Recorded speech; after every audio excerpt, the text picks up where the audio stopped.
I'm about to spend some money this weekend. The Sephora sale is on. It's 20% off on fragrances and other things. And I'm about to show up and show out and pick up fragrances that have been on my wish list that I've had too much self-control to grab. Because here's the thing. Fragrances smell better, objectively speaking, when you get them on sale. So I've been waiting. And it's time for me to walk in and get all the things that I've been eyeing, lusting after, and needing in my collection for sometimes weeks, sometimes months, sometimes even longer than that. So today's video is all about that, but also I want to share some of the fragrances in my collection. 10 fragrances that are full bottle worthy, that are sold at Sephora. I get it. It can be overwhelming going in there. There's so many fragrances. You can't possibly test everything. I want to make it easy for you to share some of the fragrances that I love, that I bought there, that I think are full bottle worthy. So if that sounds like something you're interested in, stick around and let's get into it. Baby, can you give me just a little bit more of what I've been missing? We got tonight. Hi, I'm Jeanique, and I can't lie, I love a good sale. It's exciting. There's a rush, there's a thrill. Getting things on a bargain is like a sport for me. So I'm excited about this weekend, going to the store in person and throwing hands, picking up those fragrances, discounted, obviously. But before I do all of that, I want to share with you some of the fragrances that I love in my collection that you can pick up online or in person from Sephora if you so choose. Or maybe you just want to chill with me and talk fragrances for a little bit, because I love talking fragrances. It's fun for me. If you wouldn't mind, would you be so kind as to subscribe? I would really appreciate it. I would love you for that. And if you've subscribed already, thank you for coming back. I really appreciate it. I hope y'all enjoy this video. It's gonna be a fun one for me, and I hope it'll be fun for you. So let's get started, y'all. In the back of my mind, fantasize about you and me. Baby, can you give me just a little bit more of what I'm... Here's the game plan for the video. We have 3 categories, really.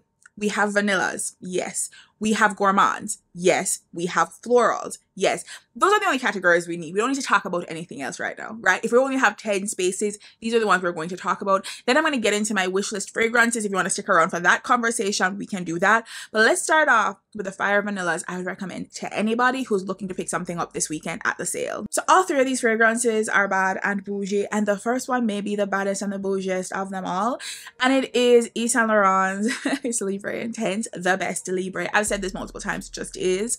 No, I think Libre, which is a vanilla floral fragrance, right, with lavender that really comes through, is like the epitome of sophistication. It's an easy wear for anybody. It's a crowd pleaser. It's a beautiful fragrance. It's a classic for a reason. It is a lovely one. I think it smells expensive, elevated, without going too far left with something too avant-garde, you know what I mean? And Libre Intense for me is an even better version of that fragrance because it's not as light, it's not as airy.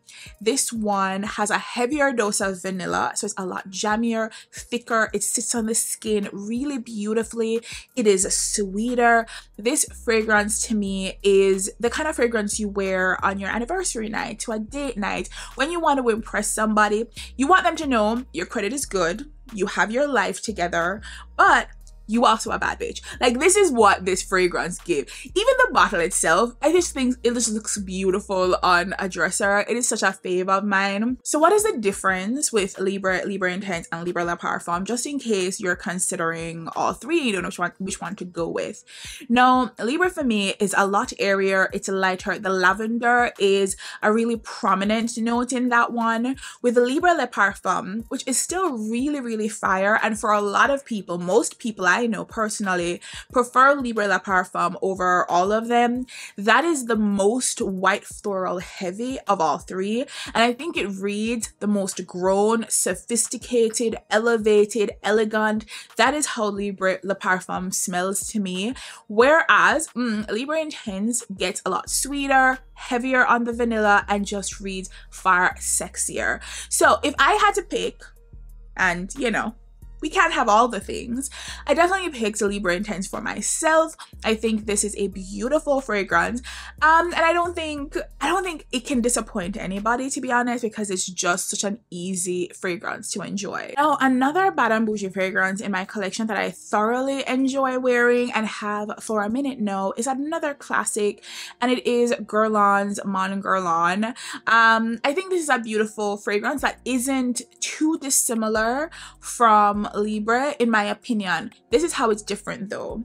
I think it takes a lot of the elements of the original Libre, so the lavender, the vanilla, the white florals, and it creates like a similarly airy sort of floral vanilla fragrance. The vanilla in here though is a lot crisper and sweeter, right? So it has the sort of sweetness of Libre Intense without all of the body and the heaviness and the amberiness of Libre Intense and the creaminess of Libre Intense. It doesn't have any of that. It keeps the airiness of Libre.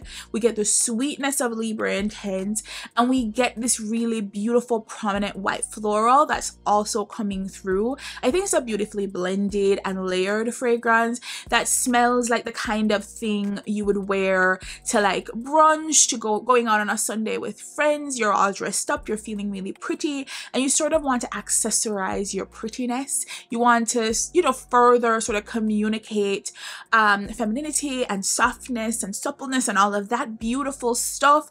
And I think Guerlain's Mon Guerlain does that in a really nice way. So if you're looking for Libre but want something a little bit sweeter, check this out and see if it's your vibe at all. So this next fragrance is one that I think is going to continue to be a staple in my collection because it is such an easy reach vanilla that I think is really beautiful, light, without being really basic and boring, and that is Vanilla 28 by Kayali. Do you see how that juice has developed that nice purplish glow? Yeah, this is so rich and beautiful. Now, I think for a lot of people, because the longevity in this fragrance isn't phenomenal, this is not their favorite vanilla fragrance, but for me, I find it to be an easy everyday wear because I stay wanting to smell vanillic like on a regular basis, and this is one that I can wear without really thinking about it. So I think this as like a primary part of somebody's collection along with other types of fragrances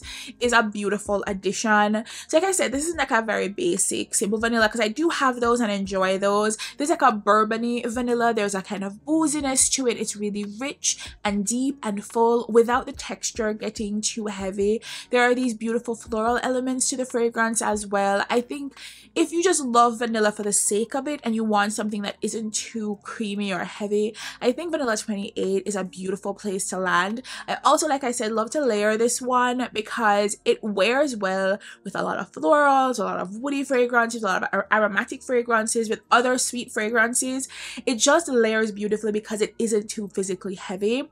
So this is another great one that I would recommend to anybody looking to build out the vanilla side of their collection. Now, I'd love to hear y'all's take on my picks for some of my favorite gourmands at Sephora, because as somebody who's like default setting is maybe florals, it sometimes feels like even when I pick gourmand fragrances, there are these heavy floral elements to them. So for gourmand lovers out there, are these good gourmand picks or do they incorporate too many florals for your liking? Let me know down in the comment section. I would love to hear all about it. But I'm going to start off with a fave of mine. And since we just finished vanilla, I'm just going to go into more vanillas, but more gourmand vanilla. And that is Black Opium Le Parfum from Yves Saint Laurent. Again, I know. We're going to talk about this anyway because I think in terms of mostly vanilla, not vanilla floral, vanilla lavender, and all these other things, straight ass vanilla, thick, creamy, heavy with coffee, this fragrance does that. Now, a lot of the Black Opium fragrances promises coffee, we don't smell it. And they're mostly floral leaning, a lot of them. And I think they're beautiful and sophisticated and they complement anybody. But as a lover of a heavy creamy fragrance, this hits all of those marks by being just sweet enough with that hint of coffee that cuts through the sweetness to give it some dimension and some, and makes it a little bit more complicated, and then it's sweet and creamy at the same time. I think This is a lovely gourmand fragrance that doesn't read too much like food. It still smells perfumey. It smells beautiful, and I love this one. It's obviously my favorite Black Opium flanker. I love it more than the original, to be fair. The next one is from Mugler, and this is Alien Goddess Intense. Now, y'all, this is coconut on 10. Sweet coconut that smells like it's mixed with sugar in it. It's so fantastic. Now, I also have a little mini of the original Alien Goddess, which smells more like I don't know, like suntan lotion, or any lotion even. It's just the coconut in there doesn't smell too coconut. It doesn't smell too tropical. It just smells sort of creamy and a little bit, in my opinion, medicinal, but still really nice, especially in the summer if you love that suntan lotion smell. When this came out and went in a different direction, I was like, yes, thank you. The coconut smell comes through a lot heavier, a lot sweeter, a lot more dimension in it, and there's a really beautiful creaminess to it. Like, sure, tonka, vanilla, they're playing secondary position, but this is really for my coconut lovers out there. So if you get a chance to test this one, you're in Sephora this weekend, try this out if you're a big fan of creamy coconut smells. The third one I want to talk to y'all about is a boozy. It's a Christmas drink. It is Kilian's Angel Share. Now, I saw on the website a sale thing where they had this and a travel size for the price of just the bottle. So you're basically getting a travel size free, and then when you add the 20% off on top of it, I feel like that's a good deal. Now, yes, Kilian tends to be hella fucking expensive. I complain about it constantly, and I know for some people Angel Share does not last on them. I have not had that experience. It is literally a beast mode fragrance on me, especially on clothing. Here's the thing: I get out of the shower, right? I dry off, I lotion, all the things. I put this on skin, I get dressed, I spray it on again. You spray twice, you spray the coat separately. When I spray my coat down with Angel Share, it's lasting for most of the winter. I have to wash the coat in order to get Angel Share out. And because I keep just reapplying coats on coats of it, it just builds up and it does not disappear. So I don't have the experience of this disappearing on me, maybe because I'm using it on skin and on clothing, but it tends to last really long in a way that most Kilian fragrances just don't last on me. Looking at You, Love, Don't Be Shy, which I also want, but I will not buy because the lasting power is trash. Anyway, I would recommend this as a true gourmand in that it smells like a Christmas drink to me. It smells like the holidays to me. It smells like cider and cinnamon sort of cooking over, like in a pot over a fire. I think it's really beautiful and rich smelling, and I think it's a really lush fragrance. There's also apple brandy from Kilian if you love that sort of gourmand smell, which I'm also considering. Just so many beautiful fragrances from that house, so that if you do get a chance to test it out, I would really recommend it if you love a true gourmand and you're not afraid of a little booze and a little sweetness and a little bit of extraness, then definitely check it out. So are we getting into my favorite category, the florals? I'm not saying that, no. Is the fact that there are 4 in this category not 3 like the others telling? It's not telling at all. I love all the categories equally, and I'm not lying about that. So let's get started with florals. I'm very excited. The first floral I want to talk about, I think, is a fantastic everyday floral. Now, this is the kind of floral you'd wear to work. You have a business meeting. It is sharp. It is fresh. It is bright. I think it's a beautiful fragrance, and it is criminally underrated in my opinion. And it is Dolce Gabbana's Pour Femme. Now, I've talked a lot about how I love a Dolce Gabbana white floral. They just hit so often for me. I'm usually such a fan of theirs, and this is no exception. Now, when I went and tested this for the first time, I went in expecting to love the intense version more because it's tuberose, it is creamy, it is heavy, and I love an intense version of anything. But this won me over so hard. So what are the main notes that you need to pay attention to for this fragrance? Number 1, neroli. This very sharp orange tart smelling floral like element that makes it feel very citrusy and bright in the opening, a little sour even. In the mid, they say, I think, like orange blossom is in this. You don't smell that. What you mostly smell is a very pronounced jasmine. So you need to love that jasmine smell, a little bit green, very fresh, nothing too soapy. And in the base, you have your vanilla and sandalwood. They're not doing much of the work. A lot of the work is being done by heliotrope, which is this heavy dose of powderiness. Nothing that's gonna knock you on your ass, but like, you need to love a powdery type of smell to get into this. So this is like in the category at Sephora as like fresh floral, in the vein of things like Miss Dior and other fragrances. Like it's also like, it's like a very classic floral. It's a very fresh floral. That powdery element really brings everything together.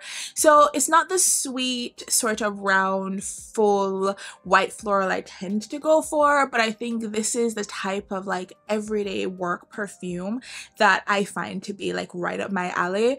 I tend to do these kinds of white florals for work with a little bit of powderiness, or I go rose. I think the two of them read very professional, and I love this fragrance so much. And I don't see people talking about it nearly enough, so I'm bringing it up because it deserves it. It definitely deserves it. So the next fragrance I want to spotlight today goes in a very different direction in my opinion than the last one, but it's still just as good, just as beautiful, just for a different occasion. This is the fragrance you wear out at night to go to the pub, to go to the bar, to go to a speakeasy. You wear this out in Paris at night, feeling yourself. Like, I think this is a really beautiful one. It just reads a little bit raunchy in my opinion, just a little bit raunchy. And it is Givenchy's L'Interdit Rouge, the best L'Interdit. I mean, I don't think the best of, but it is. It's my favorite of all of the L'Interdit fragrances. I'm a huge fan of the intense version in the black bottle. It's a very white floral heavy version of the fragrance that I think reads very romantic, right? And I think it's a beautiful fragrance. I love that for romance. And L'Interdit, the original, I think I don't have the original, you know, fragrance. I have a dupe of it because why wouldn't I have a dupe of it? And I think it's just a really fresh, bright, beautiful fragrance that is more similar to the Dolce Gabbana Pour Femme. Now this one goes in a very different direction. I was very scared that they would reformulate this because they just came out with like a Rouge Ultimate, which I haven't tried yet and I plan to try this weekend. But let's talk about this one. What are the notes to pay attention to? Ginger and blood orange in the opening. So what we're getting is spiciness, really warm, fun. I love ginger. Love ginger. I'm not a sweet ginger either. Just really beautiful, plays on the nostrils really nicely. Then you have some blood orange. It is a little bit sour. It is bright. It opens up a little bit of sweetness. Nice, right? In the mid, we get some white florals. I think maybe tuberose, maybe some orange blossom. We get some white florals in the mid that is doing a lot of beautiful, heavy, rounding, supple work. Similar to the intense version, just doesn't go as hard in that category. The main sex appeal comes from, though, this vetiver in the base that reads almost like smoke, like tobacco. It has this, but it's a dry smoke, right? So vetiver reads usually drier than real tobacco. It just smells like hay meets smoke together. And so having this really like full supple white floral, this ginger, this orange, this vanilla with this smokiness in the base in this ultra feminine fragrance just makes it feel a little bit risque to me. And the moment I tried this, it was a love at first sniff for me because y'all know I stay looking for smokiness in fragrances that still read very feminine, not unisex, not masculine, not having to layer, just off rip, giving me those creamy, beautiful white florals, that sweet fruit, and some smoke. I want it. I want that smoke every fucking time. And L'Interdit Rouge gives that to me. And I love that for me. So the last fragrance, you wear it to work. This one, you wear it to like a masquerade ball. Yeah. Just doing a little bit too much and smelling real good while doing it. I love this one. Stop. I don't want to hear it. I want to hear it. I want to hear it. I want to hear it. I want to hear it. It's good. It's good. It's good, girl. Carolina Herrera. It's good. I almost didn't include this fragrance because there's a part of me that feels like everybody knows what a good girl smells like. Why am I recommending it to people? Everybody knows it and they either love it or they're over it. There's no in between when it comes to this fragrance. But I have to be honest. If someone comes up to me and says, Jeanique, I'm starting my fragrance collection today. What is the fragrance I should start with? I'm gonna tell them this one, because I want like perfume to make a good impression on them. I want them to be introduced to perfume without being challenged at all, without having to fake like something. I want them to have something that they would be proud to wear no matter what. They'll feel beautiful no matter what. They'll have a beautiful date night, they'll have a night out with friends, and they'll feel beautiful no matter what. And you know what does that? Good girl. Every time. This is a fragrance that I find to be one of the biggest compliment getters for me, by the way, especially from people who don't collect fragrances and don't wear fragrances that often. Whenever I walk into a room with those people when I'm wearing that, they're like, they're so impressed. And I'm just like, yeah, everybody loves it. Everybody likes it. Everybody has tried this, but they're so impressed whenever I wear this fragrance, especially if they just aren't into fragrances like that. So this for me is like the ultimate crowd pleaser. It is beautiful, especially other women who don't love fragrances. They're just like, oh my God, you smell so beautiful. And I'm like, good girl, every single time. So this is the fragrance I'm including. I almost went good girl blush because at the last Sephora sale earlier this year, I tested that, fell in love hard, and I went out and got it. I got it. I love it. I think it's a beautiful one. It is again closer to the Dolce Gabbana Pour Femme, except giving rose. And ultimately, I had to just sort of step back and say, if I had to pick one of the good girls to recommend to somebody looking to pick something up for the first time, for the second time, for the third, have a small collection, just need something really versatile that's going to make them feel really, really good, this does it, and it looks good on a dresser, and I think it's a winner. And it still is for me. I'm not over this. I'll never be over this. I think it is fire. I'm trying to get my sister to just go for it and buy it because she is far more reserved and restrained in her perfume spending than I am. And she's wanted this fragrance longer than I have. And I'm like, bitch, just go for it. And she was like, but restraint, bitch, just go for it. But restraint, bitch, just go for it. We don't need to talk about this another year. We don't need to talk about this another year. Because at this point, you need to have it. You just need to have it. Anyway, let's move on to the last one. Hold on, wait. I forgot. I didn't tell you what it actually smells like, except for beautiful. So good girl, what does it smell like? It has the kitchen sink in it. It has all of the notes. Almond, tuberose, other white florals. I don't know other white floral names. Gardenia, orange blossom. There's coffee, cacao, vanilla. There's like 2011 notes in this fragrance. Really, what does it smell like? It is very floral, slightly powdery, sweet fruit, and a little bit creamy. I've said before, I don't have a signature scent, and I probably never will. I have a bunch of fragrances that I love exploring and just having fun with. But if I just had to pick one and stick to it, it would probably be Valentino's Dolce Gabbana. This is a fragrance that I think is just the epitome of classy and beautiful, but more than anything else, versatile. I think of all the fragrances that I've talked about, and you can disagree with me if you disagree with me, but I think this is potentially the most versatile fragrance of everything here. Like, if you're going to only own one bottle of perfume that you need to make work in romantic situations, for work, for running errands, to wear to bed, to feel cozy by a fire, you need the fragrance to work regardless of situation. I think Dolce Gabbana meets that brief, and it does it really beautifully. I think this fragrance, which is a white floral heavy fragrance, it's gardenia and something else, maybe orange blossom, together with some vanilla in here. There is some ginger for a little bit of spiciness in the fragrance. There is some citrus fruit. There's some oak moss for a little bit of sharp greenness, but nothing as heavy as like patchouli or tea or anything like that. This is just a beautifully blended, lighter, airier fragrance that works regardless of the situation, the you just sort of the context, it just works regardless. And so if you're looking for something super versatile, you can only get one bottle, I would recommend something like Dolce Viva.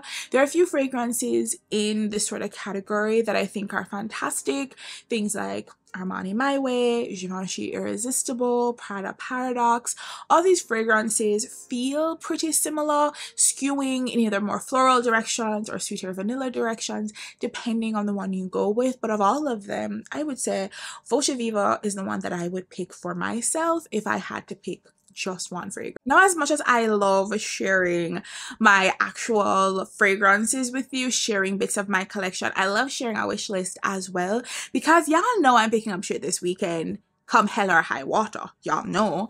And here's some of the fragrances that are on my radar that might come home with me. Number one, the Seven Virtues. A few of their older fragrances are on sale, including Blackberry Lily. Now, I had tried this fragrance about a year ago, fell in love hard, never picked up a full bottle. The full bottle went on sale almost half off, y'all, and I didn't get it because I was waiting for the sale and then it sold out. I'm mad. But they still have a travel size of the Blackberry Lily fragrance. I think they might be discontinuing it, which is making me a little sad.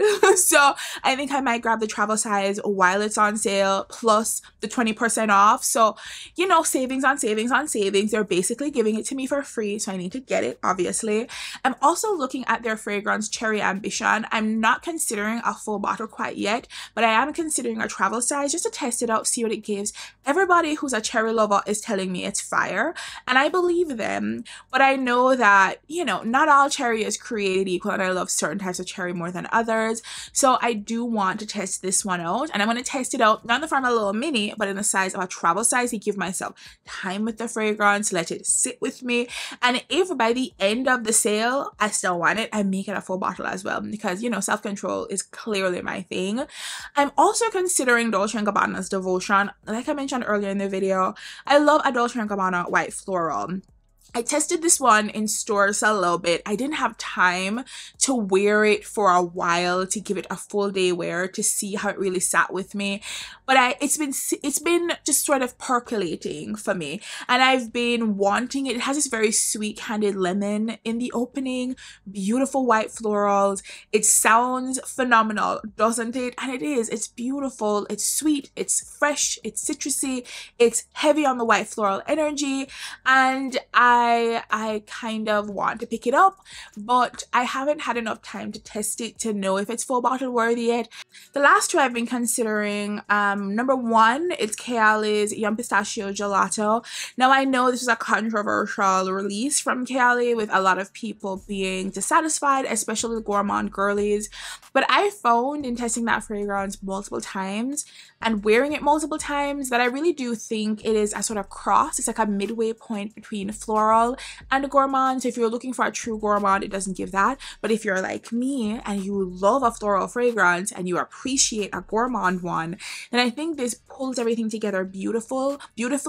I think the only problem is the longevity is theoretically not the best, and even with maceration may not ever really give what needs to be gave in terms of staying power, but I can live with that, especially if I choose wisely, like where to wear it. Like if I'm not trying to get a work day out of it, then I think it'll be fine. So I might pick that one up, full bottle and all. I'm also looking at Floral Bomb Nectar, and that one has gunpowder in the base. That's the only reason.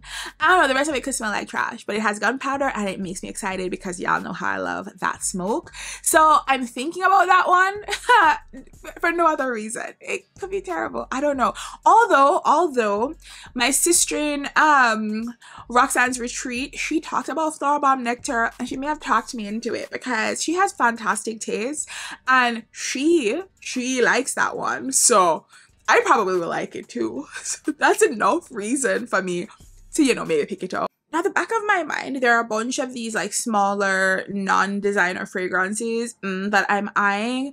things like fragrances from Ellis Brooklyn that I don't have. I don't have one Skylar fragrance. Can you call me a perfume reviewer if I don't own a Skylar fragrance? I feel like it is a rite of passage at this point. So I don't know. I might be looking around at some of those, but those will be on like a second buy. Like if I go back into Sephora after I've had a think, if I don't find any other fragrances I really want, I might go back into some other fragrances that I've been considering, like Lust for the Sun by Juliette Has a Gun. That fragrance, I did a video on it a few months ago when it was first released, and so this might be the time to pick it up, even though I don't feel like it is like a wintry fall type of fragrance. It's better for summer. So yeah, a lot of thoughts, a lot of feelings, but I'm just excited to go shopping this weekend because shopping is a sport for me. I love it so much. It is so fun. I get excited. I look forward to it. I strategize. I plan out. I love going in store, throwing elbows, trying stuff out, and that's about to happen this weekend. And it's like my Olympics, you know, Sephora sale. I'm so happy. So I'll report back. I'll do a haul once I've picked everything up. Thank you for watching this video and checking this out with me, and I hope you had a good time, learned some stuff, got some recommendations. If not, I hope you had a good kiki with me, and I'll see you in the next video. Thanks again for watching. If you haven't done so already, subscribe, and I'll see you soon. I love you. Bye, y'all. Baby, you're the one and only. Baby, you've been on my mind. You know you don't have to be lonely. You can come and take my time.